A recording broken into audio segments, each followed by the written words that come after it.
Hey everybody, welcome back to the GamerNerdz. I'm Monica Jolie. Capcom returns to their more traditional survival horror roots with their second outing in the Resident Evil series on the Nintendo 3DS. Resident Evil Revelations is the first North American 3DS game to support the new Circle Pad Pro. Let's see if Capcom can deliver the scares, or are truly frightening Resident Evil games a thing of the past.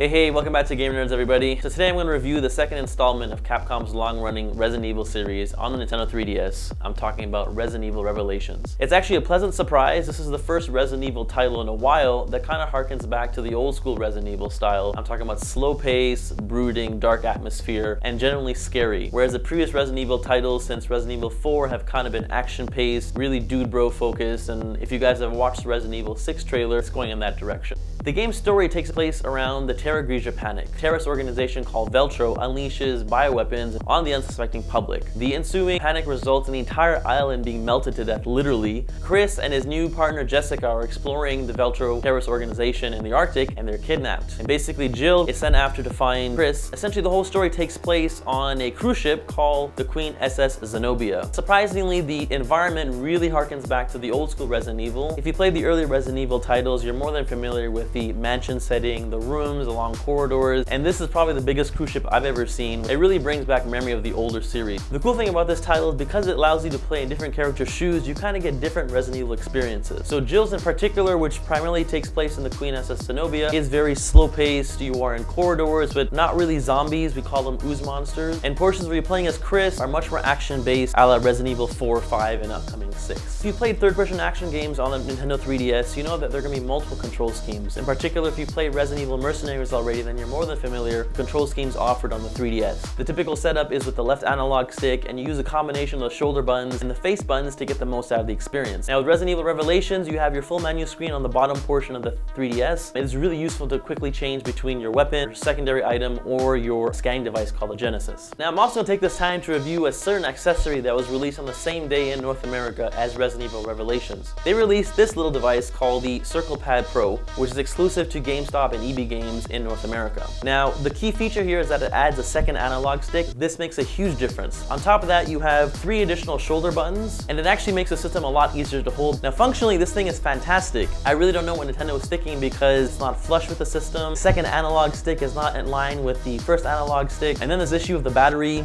It runs on a single AAA battery. This should run off the 3DS battery, maybe have its own power pack. It's clear that Nintendo's rethought its 3DS design, and there will be a new revision of the 3DS with all this functionality and features included. The idea here is that if you have Resident Evil Revelations, you really should get this. The game is clearly made for it, and aiming in particular with 2 analog sticks makes the game that much better. With the dual analog, you can aim in first person, you can actually move and shoot now, you can strafe, tank controls are gone. With the Circle Pad Pro, you can quickly aim and target certain limbs. This does take cue from other Resident Evil games, and you can upgrade, so you'll find individual accessory packs which you can add to certain guns, and you can swap them in and out based on the current situation. Another major addition is the Genesis device. The interesting thing here is that Capcom has kind of put this risk-reward system in place. So as you scan, it'll reveal hidden items which you can add for your ammo or your accessories or your health and whatnot. Big plus is that you can scan enemies, and the interesting thing is that the closer you are to the enemy, the more you scan them. So do you keep your distance? Do you go up close to scan to get a higher percentage? There is a dodge mechanic which requires you to simply press the control pad in a certain direction to avoid enemy attacks, and the timing is very strict. So Capcom's thought a lot of ways to allow players to control the game, and after playing through it, I'm very satisfied. It still has a couple ways to go, but I think the way the game plays is really good. Now, one thing that's no surprise is that Capcom has another beautiful title on its hands. This is probably one of the best looking 3DS games I've played. Particularly the 3D effect can be quite pronounced. There's even an option to extend 3D beyond the normal boundaries. It really does benefit from the 3D effect. Capcom has done a really good job with the lighting, the character modeling in particular. Jill, Chris, and Jessica, who has the weirdest outfits possible. But in general, the character models, the environments are very detailed. When you're on the Queen SS Zenobia and going through the corridors, there's a lot of lighting effects. It's very moody. As I wrote in my preview, this is probably the first Resident Evil title in a while that personally gave me kind of feeling of dread. You're not sure what's coming around the corner, and there are situations where enemies pop up out of nowhere. I think Capcom did a really good job with the visuals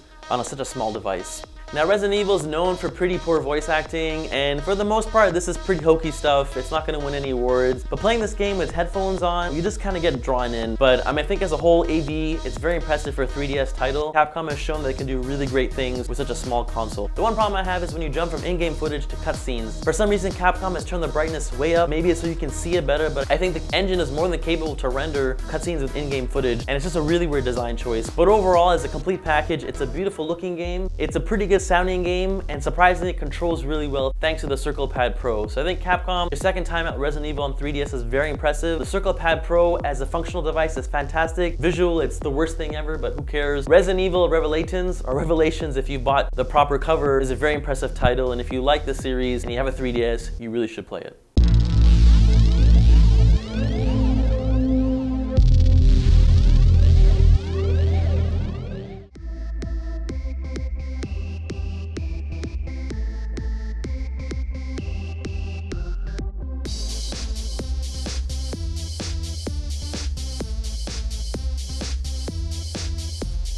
Thanks for watching. I hope you enjoy the show. See you next time on The GamerNerdz.